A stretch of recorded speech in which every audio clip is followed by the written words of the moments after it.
প্রিয় দর্শক, ঢাকায় রূপনগর দুয়ারীপাড়া অবস্থিত স্বনামধন্য একটি শিক্ষা প্রতিষ্ঠান আশরাফুল উলুম আল ইসলামী মাদ্রাসা এর হাফিজ ছাত্রদের পাগড়ি প্রদান উপলক্ষে ষষ্ঠ বার্ষিকী ওয়াজ মাহফিল অনুষ্ঠিত হল 31 ডিসেম্বর 2025 দুয়ারীপাড়া মসজিদ এর সামনে।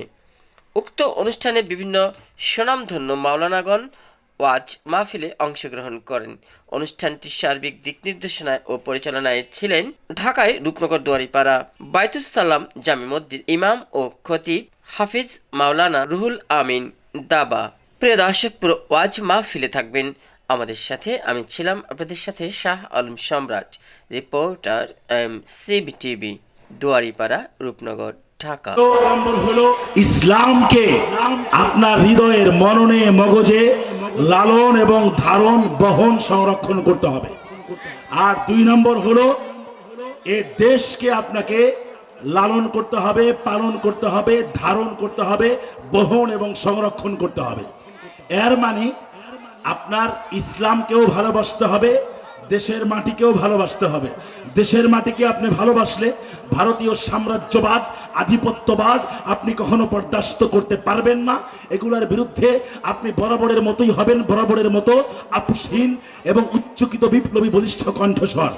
আর যদি আপনি ইসলামকে ভালোবাসেন, তাহলে যে বা যারা ইসলামের নাম নিশানা এদেশের মাটি থেকে চিরতরে মুছে দিতে চায়, এদের বিরুদ্ধেও আপনার অবস্থান হবে বরাবরের মতোই আপোষহীন। চিল্লা বলেন ঠিক কিনা?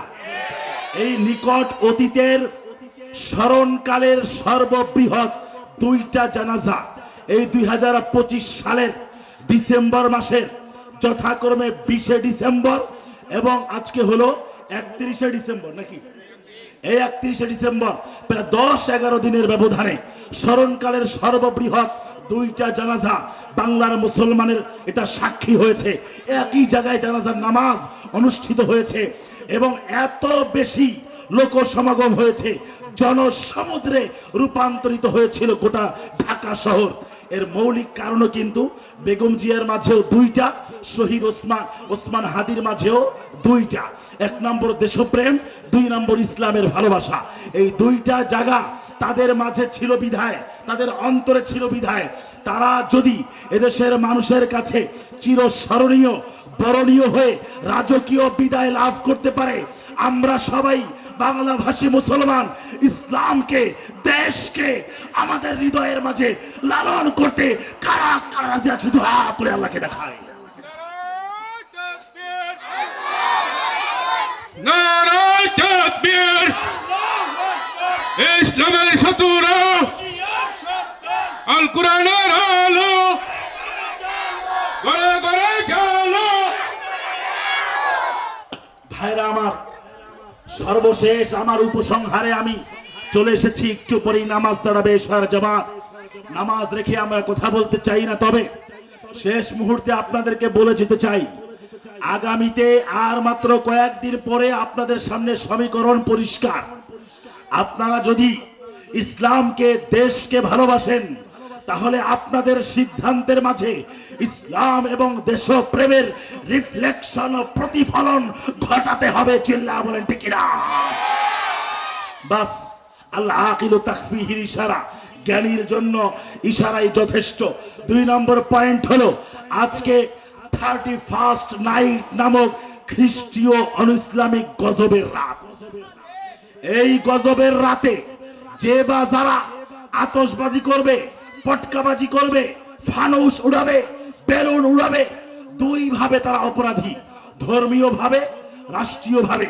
ধর্মীয় ভাবে তারা আল্লাহর কাছে দায়ী থাকবে, আখেরাতে আল্লাহর ডান্ডা বাড়ি, ঠান্ডা বাড়ির ডান্ডা যেটাই বলেন না কেন, বিরিয়ানির পরিবর্তে বাইরানি খেয়ে সোজা হয়ে যাবে। চিল্লা বলা ঠিক না?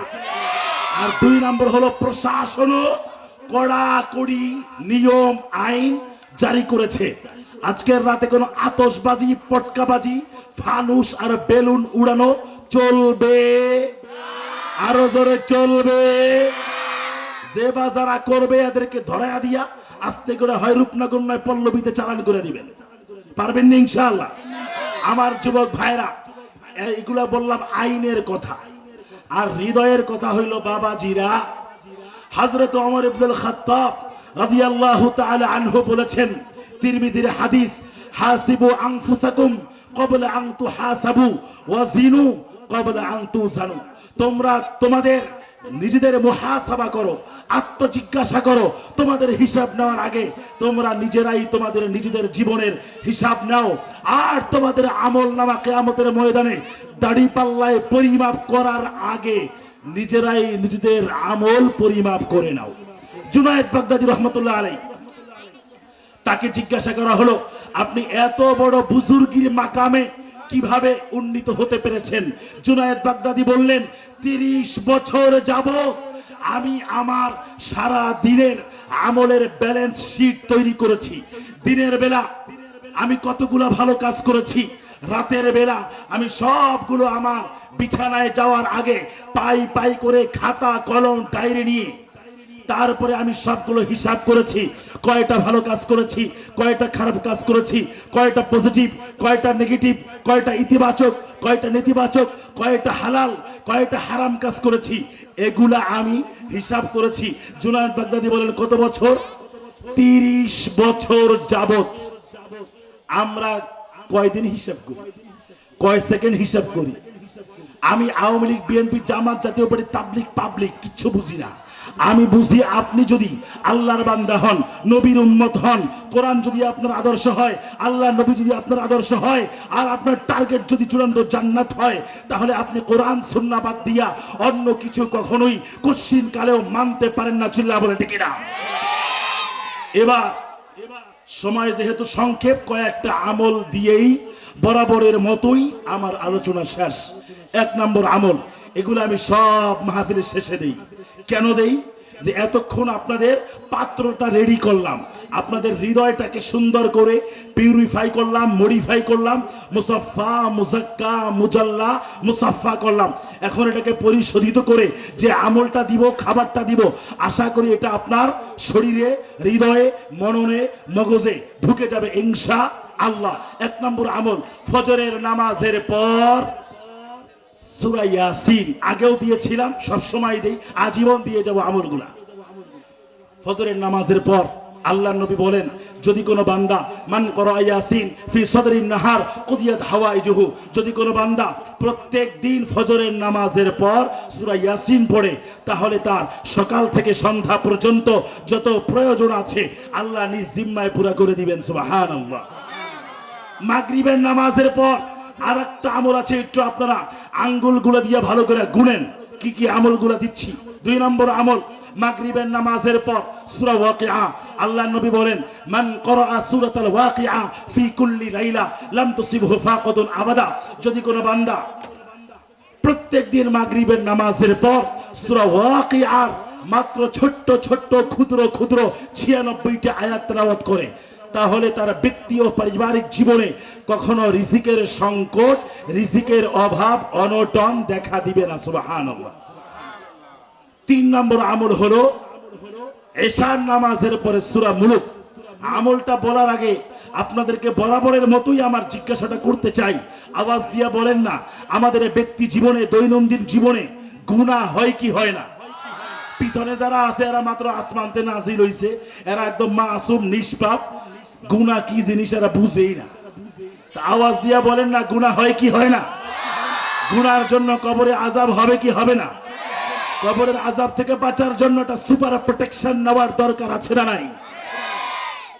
আল্লাহর নবী বলেন, যদি কোনো বান্দা এশার নামাজের পর ঘুমাতে যাওয়ার আগে পবিত্র কোরআনের 67 নম্বর সূরা মুলুকের মাত্র 30টা আয়াত তেলাওয়াত করে, তাহলে তার কবরে কশ্চিন কালেও আযাব হবে না। সুবহানাল্লাহ। শুধু তাই না, এই সূরা মুলুক হাট্টা গাট্টা তাগড়া বলিষ্ঠ নওজোয়ানের আকৃতি ধারণ করে কবরবাসীর চতুর্পাশ থেকে নিশ্চিদ্র নিরাপত্তার ব্যবস্থা করে কবরবাসীকে অভয় আর সান্ত্বনার বাণী শুনিয়ে বলবে, ও আমার তেলাওয়াতকারী ভাই, তোমার কোনো টেনশন নাই, আমি তোমাকে জান্নাতে না পৌঁছিয়ে তোমার সঙ্গ আমি 1 সেকেন্ডের জন্য ত্যাগ করব না। সুবহানাল্লাহ। 4 নম্বর আমল বলার আগে আওয়াজ দিয়ে বলেন না, মরার লগে লগে জান্নাতে যাওয়ার দরকার আছে না নাই? আল্লাহর নবী বলেন, মান করা আয়াতুল কুরসি, বাইহাকির riwayat হযরত আলী থেকে, মান করা আয়াতুল কুরসি ফি দুবুরি কুল্লি সালাহ লাম ইয়ামনাহু মিন দুখুলিল জান্নাতি ইল্লা আল মাউত। যদি কোনো বান্দা প্রত্যেক ফরজ নামাজের পর আয়াতুল কুরসি, সূরা বাকারার 255 255 নম্বর আয়াত, আয়াতুল কুরসি মাত্র একবার পড়ে, তাহলে তার মাঝে আর জান্নাতে যাওয়ার মাঝে মৃত্যু ছাড়া আর কোনো বাধা থাকবে না। সুবহানাল্লাহ। মরবে আর সোজা জান্নাতে চলে যাবে। সুবহানাল্লাহ। 5 নম্বর আমল, মা বোনদের জন্য স্পেশাল 4টা মৌলিক কর্মসূচি। আল্লাহ নবী বলেন, আল মারআতু ইদা সাল্লাত খামসাহা ওয়া সামাত শাহরাহা ওয়া আহসানাত ফারজাহা ওয়া আতাআত বালাহা ফালতাদখুল মিন আইয়ি আবওয়াবিল জান্নাতি শাআত। আমার যদি কোনো মহিয়সী রমণী এই 4টা কর্মসূচি দৈনন্দিন ভাবে লাগাতার পালন করে, 1 নম্বর 5 ওয়াক্ত নামাজ ঠিকঠাক মতো আদায় করে, 2 নম্বর রমজানের রোজা ঠিকঠাক মতো পালন করে, 3 নম্বর সতীত্ব সম্ভ্রম, ইজ্জত সম্ভ্রম, লজ্জাস্থানের হেফাজত করে, 4 নম্বর শরিয়া নির্দেশিত বৈধ পথে পন্থায় স্বামীর আনুগত্য করে, এই 4 কাজ করলে আল্লাহ নবী বলেন ফালতাদখুল মিন আইয়ি আবওয়াবিল জান্নাতি শাআত। জান্নাতের যে 8টা দরজা আছে, চাইলে সে যে কোনো দরজা দিয়া যে কোনো সময় প্রবেশাধিকার লাভ করতে পারবে। সুবহানাল্লাহ। 6 নম্বর আমলটা বলার আগে দুয়ারি পাড়ার মুসলমান একটু আওয়াজ দিয়া বলেন না, আমাদের গুনাহের জন্য আল্লাহর কাছে যাওয়ার আগে খাঁটি দিলে তওবা করার দরকার আছে না নাই? এই যে বছরের শেষ লগ্নে আমার জীবনের পড়ন্ত বিকেলে প্রায় হয়তো আমরা দাঁড়িয়ে আছি, আমাদের আজরাইলের সাথে কোনো কন্টাক্ট আসেনি। যারা কথা কয় না এরা মনে হয় 500 বছরের কন্টাক্ট কইরা আছে আজরাইলের সাথে।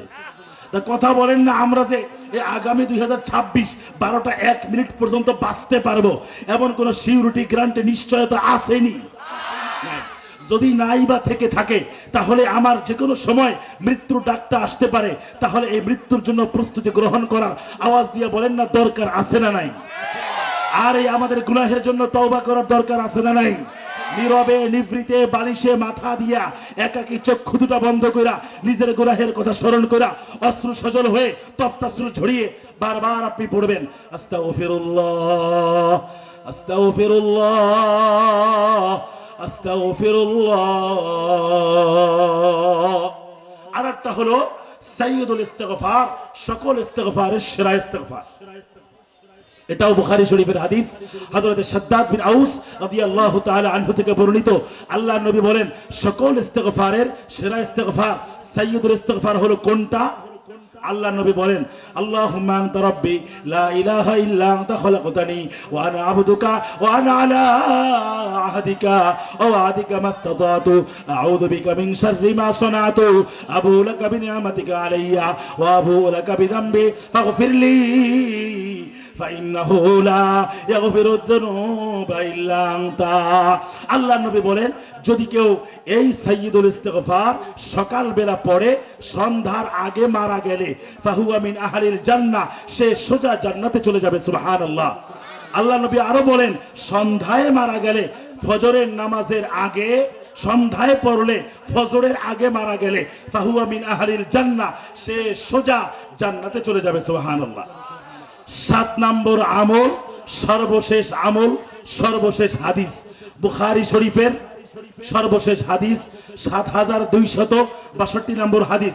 আমার যে মিরপুর 12 নম্বর তবলক জামিয়া আরবিয়া আশরাফিয়া মাদ্রাসা, সেখানে আগামী 3 জানুয়ারি খতমে বুখারী এবং দোয়া মাহফিল, দস্তারে ফজিলত এবং ছাত্রদের হাফেজ এবং দাওরার সম্মান সূচক পাগড়ি প্রদান অনুষ্ঠান। সেখানে বাংলাদেশের শীর্ষ অন্যতম আলেম মুফতি মাহফুজুল হক সাহেব সহ আমাদের আমিনুল ভাই সবাই থাকবেন, অনেক উলামায়ে কেরাম থাকবেন, আপনারা সবাই সবান্ধবে আমন্ত্রিত। তো বুখারী শরীফের শেষ হাদিস সারা পৃথিবীর 7 মহাদেশে সব জায়গায় এখন এটা পড়ানো হয়, সব জায়গায় বড় বড় আলেম দিয়া এটাকে খতম করা হয়। সেটা হলো ওয়াবিহি ক্বালা হাদাসানা আহমদ ইবনে আশকাব قال حدثنا محمد بن فضيل عن عمارة بن القعقاع عن أبي زرعة عن أبي هريرة رضي الله تعالى عنه أنه قال قال النبي صلى الله عليه وسلم كلمتان حبيبتان إلى الرحمن خفيفتان على اللسان ثقيلتان في الميزان। দুইটা কালিমা এমন আছে যার আবার কোয়ালিটি হলো তিনটা। এক নম্বর, ওই দুইটা কালিমা আল্লাহ বড্ড পছন্দ করেন, বড্ড ভালোবাসেন। আল্লাহর কাছে ওই দুইটা কালিমা মোস্ট ফেভারিট, বড্ড পছন্দনীয়। দুই নম্বর হলো এই দুইটা কালিমা জবানে তালাফুজে উচ্চারণে অনেক সহজ, আপনি যখন মুখ দিয়ে পড়বেন কোনো বিন্দু মাত্র জটিলতার সৃষ্টি হবে না। আর তিন নম্বর হইল এই দুইটা কালিমা মিজানে আপনার নেকের পাল্লাকে অফুরান ভারী করে দিবে। সুবহানাল্লাহ, সুবহানাল্লাহি ওয়া বিহামদিহি সুবহানাল্লাহিল আযীম। মনে থাকবে তো ইনশাআল্লাহ? এবার ভালো করে গুনেন। এক নম্বর, ফজরের নামাজের পর সূরা ইয়াসিন। দুই নম্বর, মাগরিবের নামাজের পরে সূরা ওয়াকিয়া। তিন নম্বর, ইশার নামাজের পরে সূরা মুলুক। চার নম্বরে প্রত্যেক ফরজ নামাজের পর একবার করে মাত্র আয়াতুল কুরসি। পাঁচ নম্বর, মা বোনদের জন্য চারটা মৌলিক কর্মসূচি: 5 ওয়াক্ত নামাজ, রমজানের রোজা, সতীত্বের হেফাজত, স্বামীর আনুগত্য। তাহলে জান্নাতের সার্টিফিকেশন, ভেরিফিকেশন, জান্নাতের সিউরিটি, গ্যারান্টি আর নিশ্চয়তা। আর 6 নম্বর হলো বেশি বেশি তওবা, ইস্তেগফার, আস্তাগফিরুল্লাহ, আস্তাগফিরুল্লাহ, আস্তাগফিরুল্লাহ। 7 নম্বর হলো বুখারী শরীফের সর্বশেষ হাদিস, সুবহানাল্লাহি ওয়া বিহামদিহি সুবহানাল্লাহিল আযীম। রাস্তাঘাটে, বাজার হাটে, দোকানপাটে, অফিসে, আদালতে, খেতে খামারে, আপনি যেখানেই থাকেন না কেন, কোনো সময়ের অব্লিগেশন, টাইম টেবিল রেস্ট্রিকশন নাই, কোনো বাধ্যবাধকতা নাই, কোনো সংখ্যা তত্ত্ব নির্ধারিত নাই। আপনার যতবার মনে চায় ততবার, এমনকি উযু ছাড়াও আপনি পড়তে পারেন। সুবহানাল্লাহি ওয়া বিহামদিহি সুবহানাল্লাহিল আযীম। রাগ করলেননি আপনারা? কষ্ট পাইছেননি? সময়ের এই নাতি দীর্ঘ, অনানুষ্ঠানিক এবং সংক্ষিপ্ত পরিসরে কোরআন এবং সুন্নাহর অথেন্টিক সোর্স থেকে যা কিছু আলোচনা করা হলো, আল্লাহ আমাদের সবাইকে বোঝার, মানার, আমল করার, প্র্যাকটিক্যাল লাইফে অ্যাপ্লাই করার, প্রপার ইউটিলাইজ করবার, জীবনের পরতে পরতে আমৃত্যু আজীবন বাস্তবায়ন করবার তৌফিক দান করুন।